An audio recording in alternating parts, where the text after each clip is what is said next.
The boatman struck his boss with an oar. Before the victim could react, he was knocked unconscious again. The man then took the ring and watch from his body and prepared to dispose of the corpse. Looking at the stone anchor at the stern, the man suddenly had an idea. He tried to untie the stone anchor, but the rope was knotted tight. So he grabbed a spare gas canister and poured gasoline directly onto the rope. Then he carefully pulled out a lighter and successfully burned through the rope with the gasoline. He tied the rope around his boss's feet and threw the stone anchor into the sea.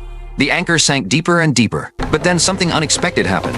The rapidly tightening rope tripped the man, causing him to lose his balance. In his panic, he accidentally started the engine and fell into the water himself. The boat immediately began moving, circling around the stone anchor. The man was nearly killed by the boat itself as it came around again. Seeing the boat approaching once more, he quickly dove underwater. Just as he was figuring out how to get back on board, the stone anchor struck him hard in the back of the head. Fortunately, he wasn't seriously injured and managed to grab the rope behind the boat. Finally surfacing, following the rope, he grabbed onto the boat's edge with his hands. The engine's propeller was dangerously close.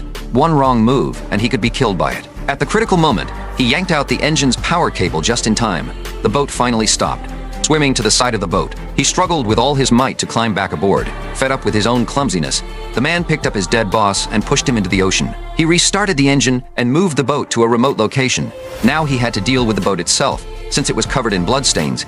He simply poured all the gasoline into the cabin and set it on fire. But he didn't think that was safe enough, so he loaded the boat with stones and used every ounce of strength to push it back into the sea.